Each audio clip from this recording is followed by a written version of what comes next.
बिस्मिल्लाहिमिनश्शैतानिर्रजीम बिस्मिल्लाहिर्रहमानिर्रहीम सय्यदना करीम सल्लल्लाहु अलैहि वसल्लम या क़य्यूम।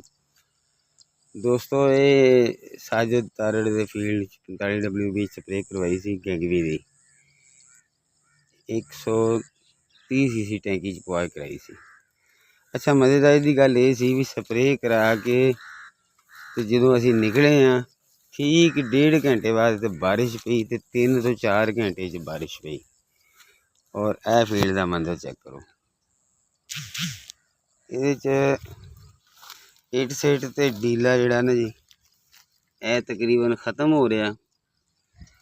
अज 21 तरीक है, कुल मिला के दिन देख लीए तो अज हो गए जनाब 16 की शाम को स्प्रे हुई, 17 18 19 20 21 अज 5वां दिन है। 5वें दिन तो बाद जनाब यदा रिजल्ट देख लो आना शुरू हो चुका। और जिन्नी इतने बारिश पै गई सी वैसे मेरा नहीं सी ख्याल भी है जरा ना जी कोई इन्ना रिजल्ट आएगा, क्योंकि स्प्रे होने तो तकरीबन घंटे 1.5 बाद जरा ना जी ये उत्ते लगातार 2 ਤੋਂ 2.5 घंटे बारिश हुई। और स्प्रे करने वाले मेरे ख्याल इस तरीके ने स्प्रे की है। फिर भी गंद जी सूरत वाला डीला और इट सेट वगैरह तुम देख सकते हो। ये भी गंद जो ना जी खत्म हो रहा। मैनू कल कॉल आई सी साजिद भाई की कि यार वो बारिश पै गई सी, हुण देख लो आप की करना है।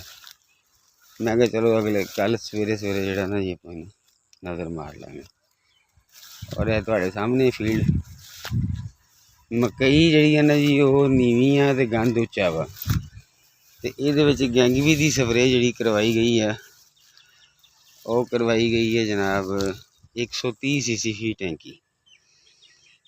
पेस्ट की स्प्रे कराई सी। पेस्ट की सूरत हाल तुहाडे सामने है, देखो पेस्ट आ चुके सी, लेकिन हुण नवीं गो विच कोई शै नहीं है।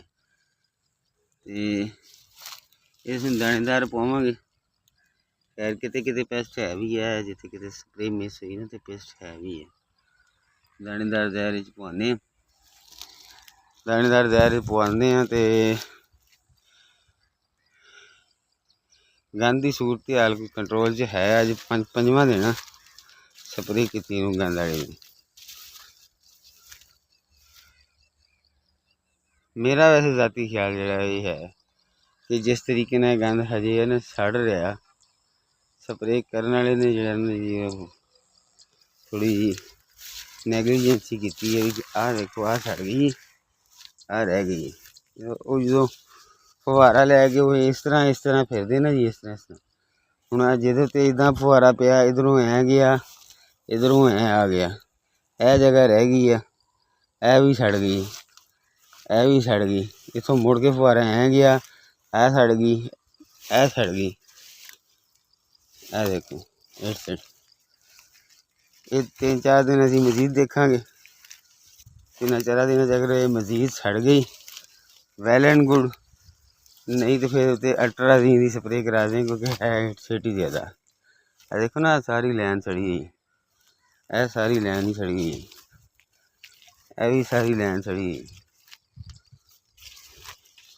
पेस्ट जो ना जी काफ़ी हद तक कंट्रोल है, तुम देख सकते हो गो बंदरों जो ना जी। पेस्ट वास्ते मेरे भाईओ ये उत्ते असीं ल्यूफिनोरान लैम्डा साइलो 3 की स्प्रे कराई सी। और पेस्ट माशाल्लाह काफ़ी हद तक कंट्रोल है, पेस्ट तकरीबन ना होने बराबर है। और गंद की सूरत हाल तुहाडे सामने आ गई। अज है भी 5वां दिन गंद की स्प्रे करा, तुम फिर देख लो गंद की सूरत हाल। ये इट सेट का साइज़ देख लो, चेक कर लो इट सेट का, यह साइज इट सेट सी, डीला भी सवांक भी, तो यह तुम देख सकते हो गंद की एडी सूरत हाल।